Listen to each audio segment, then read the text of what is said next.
कामवाली बनेगी देवरानी। अरे सरिता बेटा, तुझे दिक्कत नहीं होती? ये 5 मीटर की साड़ी लपेटकर पूरे घर का काम करती है। तेरी कौन सा अभी शादी हुई है? सूट सलवार पहनकर आया कर, तुझे काम करने में भी आसानी होगी और उलझन भी नहीं होगी। अरे मेम साहब, क्या बताऊं मैं आपको, अब काम करने का है तो करने का है, नखरा करने से क्या होगा, आप ही बताओ। और कौन बोला आपको साड़ी पहन के काम नहीं होता? आप बोलो मेरे को, मैं साड़ी पहनकर एवरेज पर चढ़ कर दिखा देगी आपको। अरे सरिता बेटा, मैं समझती हूँ कितनी मेहनती बच्ची है तू, तुझे साबित करने की कोई जरूरत नहीं है, पूरा भरोसा है मुझे तेरे ऊपर। ईशा बहू, जरा 1 कप चाय बना देना। सरिता आ गई है, तुझे पता है ना, जब तक 1 कप चाय उसके अंदर नहीं जाएगी फुर्ती नहीं आती इसको। हाथ ही नहीं चलेगा इसका। मेम साहब, बस इसी वास्ते आपके इधर आने को ना मेरे को अच्छा लगता है, एक ही बार में बात समझ जाते हो आप, कोई मच मच नहीं। हाँ हाँ, मुझे सब पता है। ले तू चाय पी ले, फिर उसके बाद आराम से काम करके जाना। 1 कप चाय पीकर गले की तरावट करने के बाद काम वाली सरिता ने साड़ी का पल्लू अपनी कमर में खोसा और रगड़ रगड़ के बर्तनों को चमकाने में जुट गई।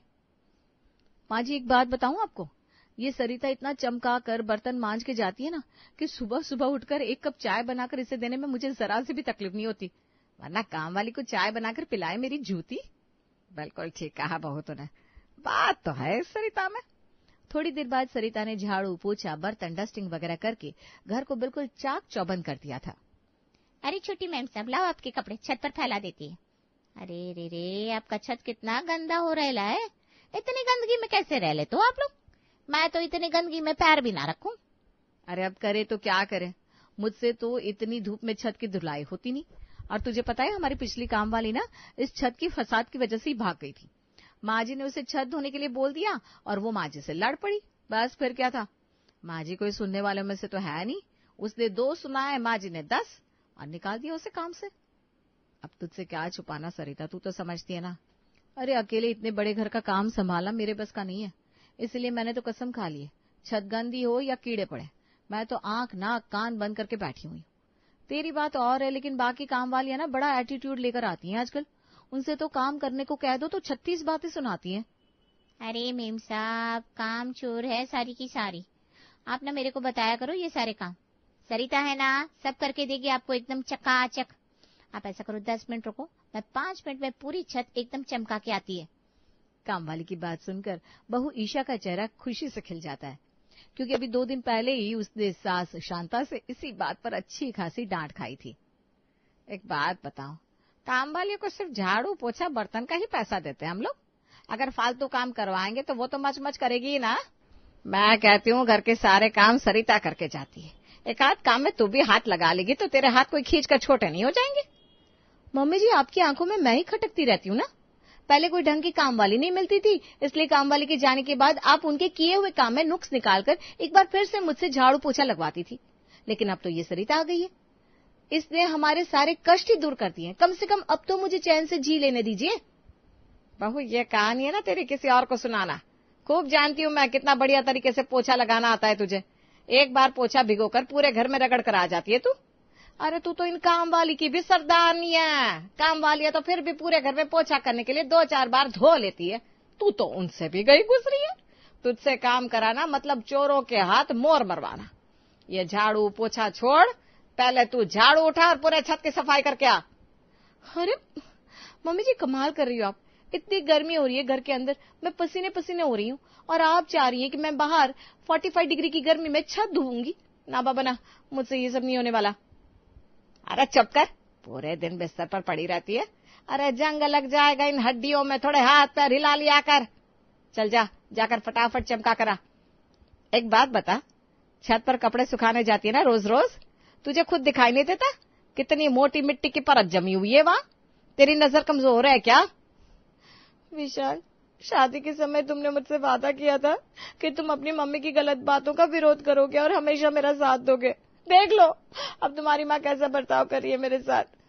अरे कोई दिन ऐसा नहीं जाता जब ये कलेश ना करती हो। अरे क्या हो गया मेरी बेबी को? अरे मेरा सोना बेबी, ये हीरे मोती वाले आंसू मत गिराया करो। तुम्हें पता है ना, तुम्हें रोते हुए देखता हूँ तो मेरा दिल बैठ जाता है।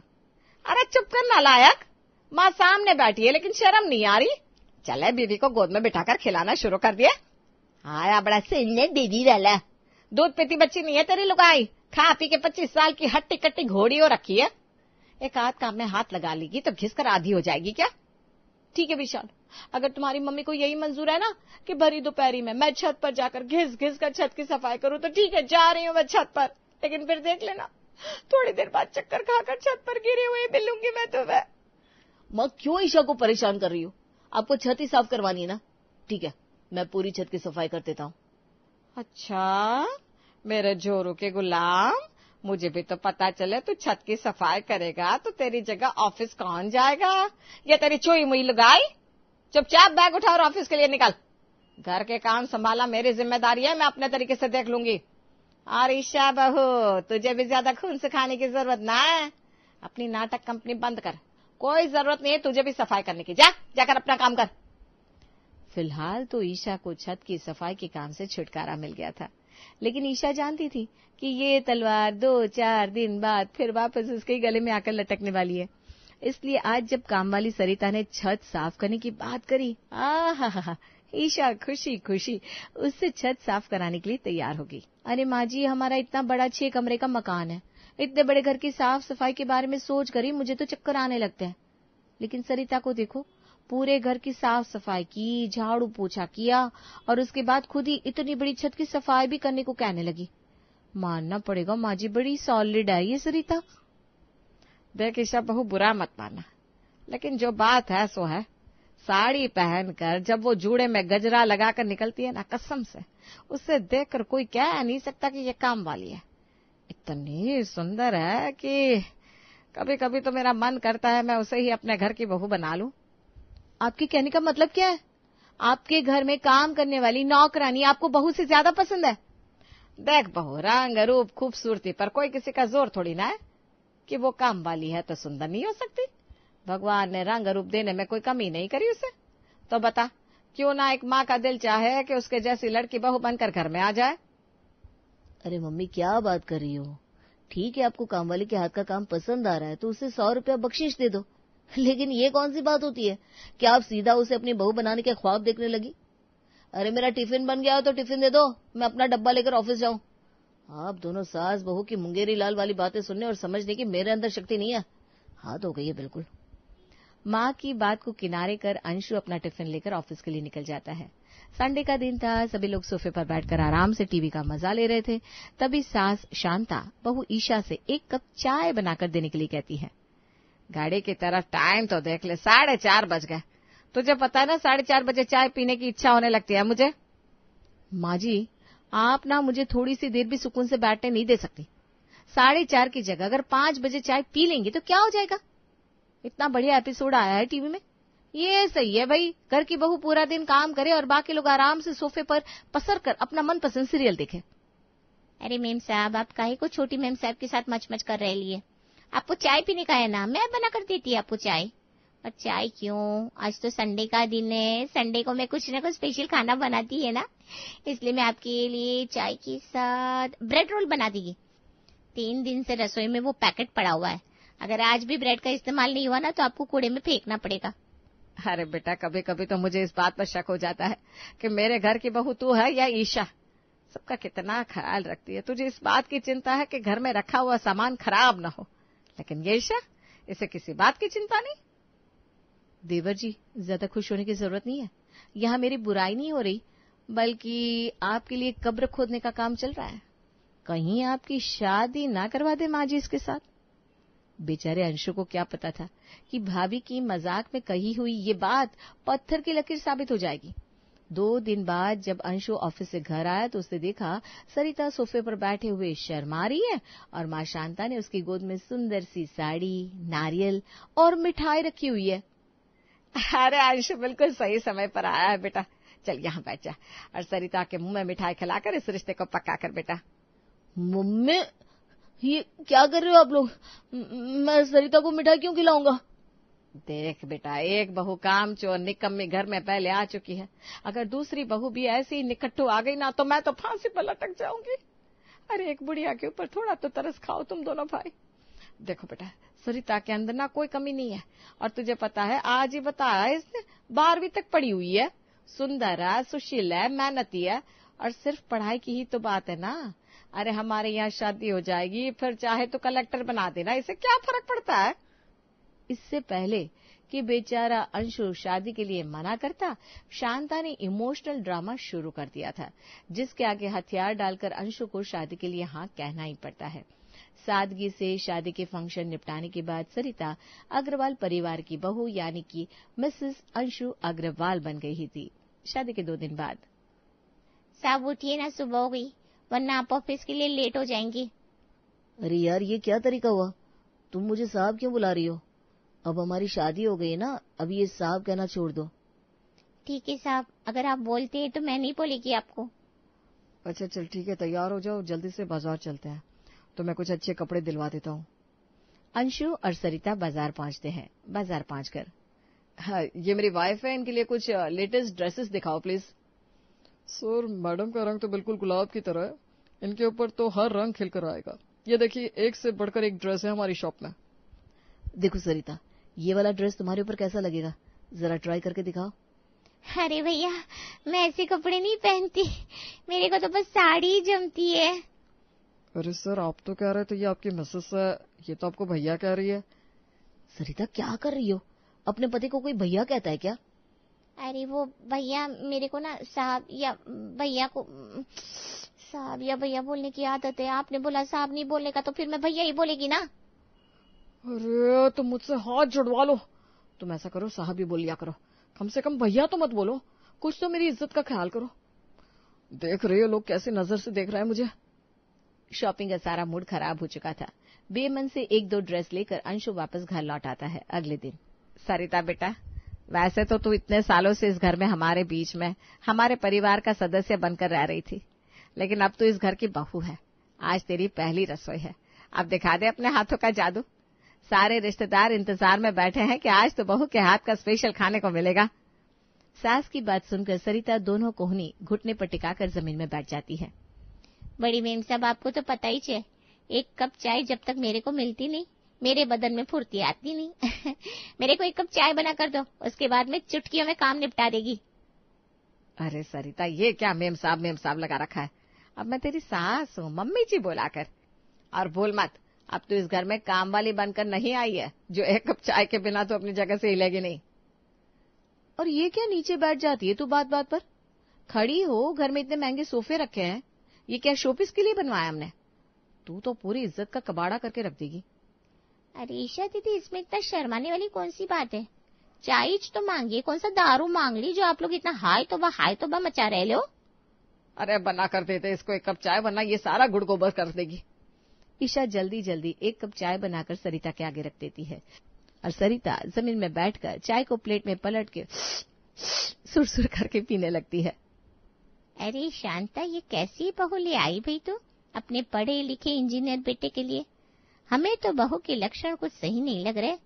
अरे जीजी, ऐसी कोई बात नहीं है, बहू की ना जरा मजाक करने की आदत है, और कोई बात नहीं है।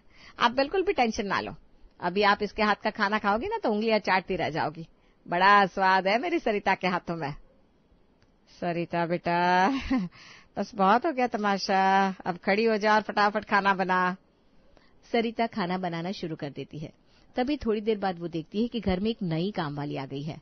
एक नई काम वाली को घर में काम करते देख सरिता का पारा गर्म हो जाता है। ए बड़ी मेम साहब, मेरे होते हुए इस घर में इस शन्नो को बुलाने का क्या मतलब है? ए शन्नो, कान खोल के सुन ले, खबरदार जो आज के बाद इस घर में पैर भी रखे लाए तो एक बार जो सरिता किसी के घर का काम पकड़ती है ना, फिर वहाँ किसी और काम वाली को फटकने भी नहीं देती। अरे माँ जी, आपकी छोटी बहू तो अपनी काम वाली के पतलून से बाहर निकलने को तैयार ही नहीं है।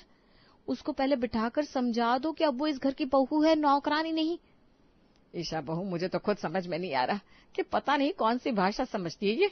मैं तो समझा के थक गई, किसी भी मेहमान के सामने कुछ भी बड़बड़ाने लगती है। सारी इज्जत का कबाड़ा करके रख दिया इसने। अभी दोनों सास बहू अपने दुख एक दूसरे को सुनाकर दिल हल्का कर रही थी कि तभी पड़ोस वाली मिसेस सक्सेना घर की घंटी बजा देती हैं। अरे मिसेस सक्सेना, आप सुबह सुबह हमारे यहाँ, क्या बात है, सब खैरियत है ना?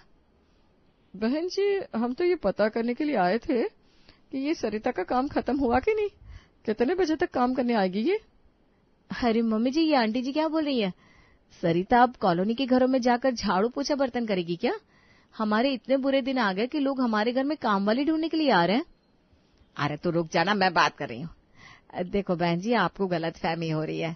माना कि सरिता पहले घर घर जाकर झाड़ू पोछा बर्तन करती थी, लेकिन अब मैंने अपने बेटे की शादी की है, उससे हमारे घर की बहू है वो, अब उसे कौन सी जरूरत पड़ी है जो वो घर घर जाकर काम करेगी। बहन जी, ये सारी बातें आप अपनी बहू को समझाओ। कल उसने ही शाम को आकर पूरी कॉलोनी में अपने काम की बात की है। हमने मना किया तो कह रही थी वो शांता मेम साहब सास होगी अपने घर की, इन लोगों के वास्ते में अपना काम धंधा थोड़ी न छोड़कर घर में बैठेगी। हैं? ऐ सरिता, इधर आ नालायक कहीं की, क्या बोलकर आई है तो पड़ोस में जाकर। सामने से आ रही सरिता को देखकर वो अपना माथा पीट लेती है। सरिता तो वाकई अपने काम वाली के अवतार में वापस आ गई थी। सूती साड़ी को कमर में खोसकर, बालों का जूड़ा बनाकर वो बिल्कुल वैसी लग रही थी जैसे वो पहले लगा करती थी। मम्मी जी, ये तो सच में काम वाली बन गई है। हाय राम, इतना बड़ा बिजनेस है पापा जी का, क्या इज्जत रह जाएगी हमारी अगर किसी को पता चला कि इस घर की बहू घर घर जाकर झाड़ू पोछा करती है। ए ईशा दीदी, फूट डालने की कोई जरूरत नहीं है। मैं बिल्कुल साफ बोल रही है, किसी भी सास ससुर पति वती के लिए मैं अपना काम धंधा छोड़ेगी नहीं। वर्किंग वुमन है अपून। तुम क्या सोच रहे थे, मेरे से घर में बिठाकर सारी जिंदगी रोटी बनाओगी? मैं किसी के पिंजरे में कैद होने वाली चिड़िया नहीं है। मम्मी, ये सब क्या तमाशा चल रहा है? और सरिता, तुमने ये क्या हुलिया बनाकर रखा है? जाओ जाकर कोई ढंग की साड़ी पहनकर आओ। ए भैया चुप कर। अच्छा लगता है कि औरत लोग की बातों के बीच में मर्द बार बार टांग मारे। सरिता की बात सुनकर अंशु अपना सर पीट लेता है। बस मम्मी, बहुत हो गया। मैं बोल रहा हूँ इसके साथ मैं जिंदगी नहीं बिता पाऊंगा। मैं घर छोड़कर चला जाऊंगा। मम्मी, मैं बता रहा हूँ, मैं घर छोड़कर चला जाऊंगा। अरे उठ जा नालायक, पिछले 20 मिनट से तुझे जगाने की कोशिश कर रही हूँ और ये क्या बार बार कह रहा था मैं घर छोड़कर चला जाऊंगा। क्यों चला जाएगा भाई तो घर छोड़कर? क्या वो सब एक सपना था? मम्मी बच गया मैं, मम्मी मैं बच गया। अरे रात को दूध में क्या नशे की दवाई मिलाकर पी ली थी तूने जो ऐसी हरकतें कर रहा है? पता नहीं आजकल के बच्चे भी क्या फितूर सवार रहता है इनके ऊपर। शांति को समझ में नहीं आ रहा था कि आखिर अंशु खुशी से बावला क्यों हुआ जा रहा है। ये तो अंशु का दिल ही जानता था कि कितना बड़ा हादसा होते होते बचा है आज उसके साथ।